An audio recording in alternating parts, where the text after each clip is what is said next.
The late 90s marked a thrilling era for the FPS market, captivating the world with its rapid growth. Pioneering companies like id Software and Epic Games forged dominant franchises whose enduring impact on the industry can still be felt today. During this rapid expansion period, hundreds of smaller studios dared to stand toe-to-toe with these giants more often than not, their creations fading into obscurity.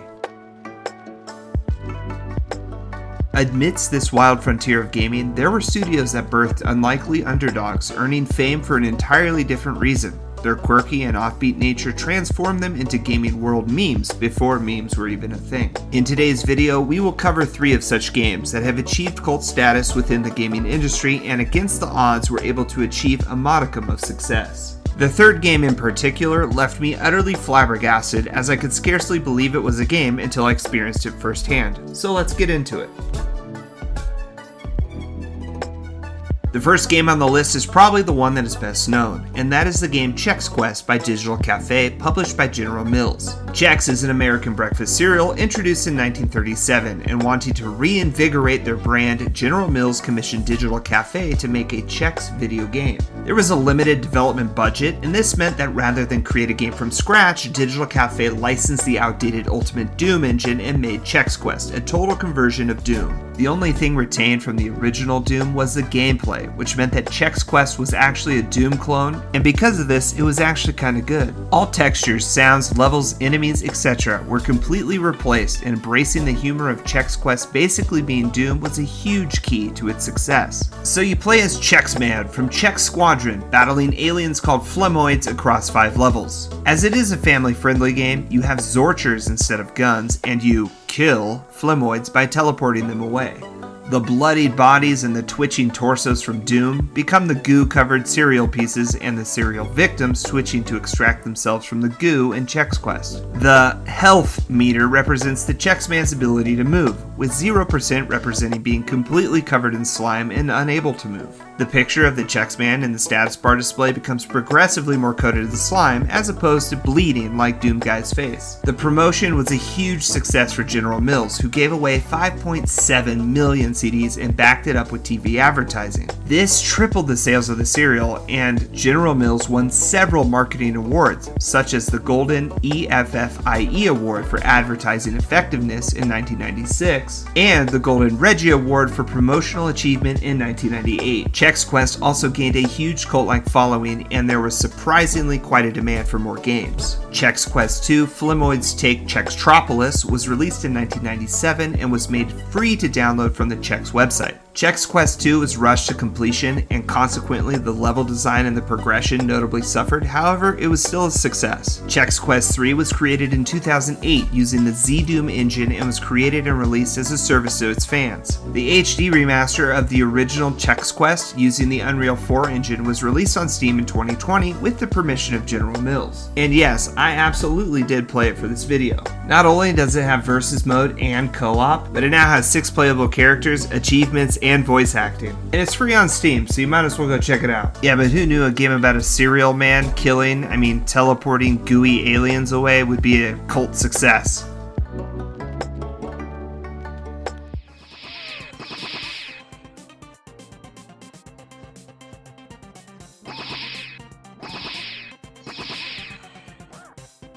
This milk could spoil. I better get it out of here. The second game on my list is one that I just recently learned about, and honestly, I'm kinda bummed I missed this one as a kid because I would have loved it. The game is Nerf Arena Blast, created by Visionary Media and published by Hasbro Interactive in 1998. Licensing the Unreal Tournament 1999 engine, Visionary Media set out to create a kid-friendly alternative to Quake 3 Arena and Unreal Tournament with their Nerf game. There are 3 game modes in Nerf Arena Blast: Point Blank, which is basically deathmatch, Speed Blast, which is a racing mode where you can tag players out with your guns, and Ball Blast, which is a scavenger hunt mode where you collect balls and score them. The game could be played single player and multiplayer, with the fans of multiplayer creating a Capture the Flag mod for the game as well. As you'd expect, the weapons are themed around Nerf guns, but fundamentally they're remixes of weapons from Unreal Tournament. The Sidewinder, for example, bounces projectiles off of walls like the Ripper in Unreal Tournament, while other weapons feature remote-controlled missiles, splash damage, and a gun that even shoots goo. And yes, there's still an active community keeping Nerf Arena going today, and that can be found at nerfarena.net. There, the game is maintained, patched, modded, and game modes and maps have been added. I don't really have an idea of how many people play it, however, I have included a live link in the video description if you're interested in checking it out. And while Nerf Arena Blast may not have had the staying power of Unreal Tournament or Quake 3 Arena, IGN.com still gave it a very high score of 8.8 out of 10 and said it could stand toe-to-toe with those titles. Now obviously we know by the test of time that was not the case for Nerf Arena, as games like Quake 3 and Unreal Tournament are practically household gaming names, when Nerf Arena is almost forgotten about. Regardless, I think it's a cool piece of history that Visionary Media and Hasbro dared to break the mold back then and push out an FPS that was aimed for kids.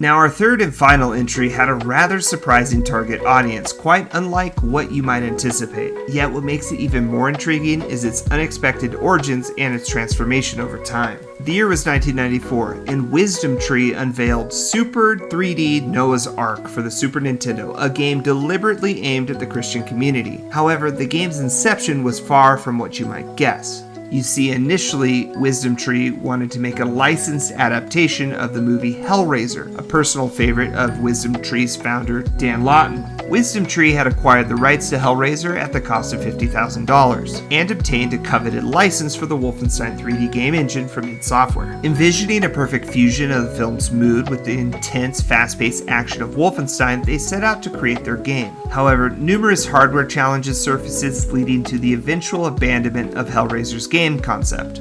Vance Kozik from Wisdom Tree recalled that progress on the Nintendo's NES version had been sluggish, describing it as little more than a barely up and running demo. The studio then shifted their focus to the PC platform, which allowed for more substantial progress. But as time went on, Doom was released, and Wisdom Tree recognized that attempting to compete with Doom would be futile. Furthermore, the management felt conflicted about developing and publishing a horror-themed game, as it clashed with their cherished religious and family-friendly image. With a decisive shift in direction, Wisdom Tree allowed the Hellraiser license to expire, choosing instead to transfer development to the Super Nintendo Entertainment System. Thus, the metamorphosis began, and out of the ashes of Hellraiser arose Super 3D Noah's Ark.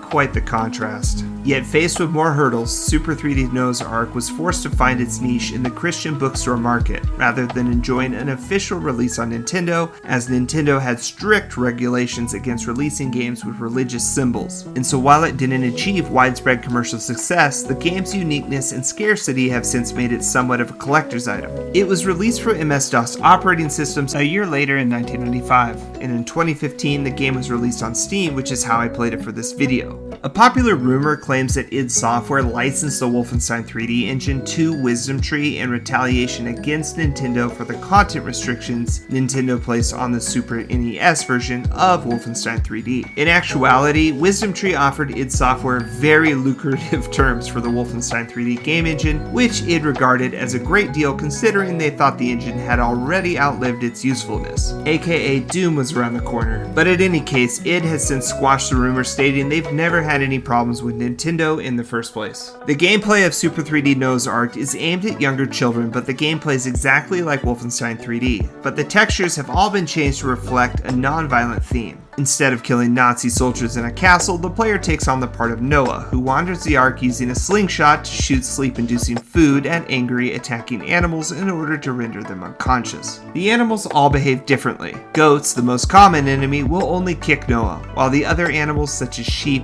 ostriches, antelopes, and oxen will shoot spittle at him from a distance. And you wouldn't think it, but the game is actually incredibly difficult. I mean, watch how fast this camel kills me.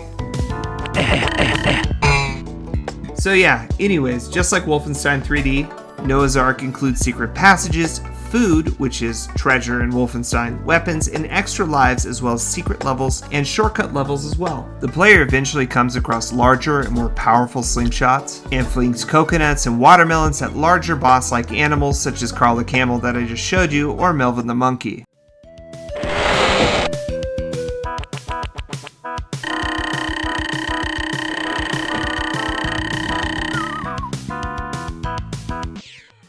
In today's rapidly evolving gaming landscape, it's become increasingly rare to come across titles that dare to take unconventional risks or cater to niche market segments. I mean, today the gaming industry is significantly different than what it was back then, and instead of quirky meme-like games, unless they're indie titles, we see nothing but blockbuster productions and mainstream appeal. So I hope this video helped you cast your mind back to the 1990s, a period often referred to as the Wild West of gaming. I enjoyed finding a treasure trove of fascinating and offbeat games that captured the hearts of players around the world and now today have cult-like followings, or are even referred to lovingly as memes. But I think at the end of the day, the important legacy that these games leave behind is one that dared to exemplify the spirit of innovation in gaming. I hope you found this journey into gaming's past both entertaining and enlightening. Gaming history is a tapestry woven with the threads of innovation, and it's important to honor and appreciate these vintage titles that have laid the foundation for the incredible industry we have today, even the more eccentric ones. So what do you guys think? Have you ever played a game that you might consider atypical? What do you think would be a modern example that carries on the spirit of the games we explored today? Let me know what you think in the comments below. If you enjoyed this video and want to keep exploring the world of boomer shooters, don't forget to like this video and subscribe to the channel. I just recently hit 2,000 subscribers a few weeks ago, and I am so grateful, guys.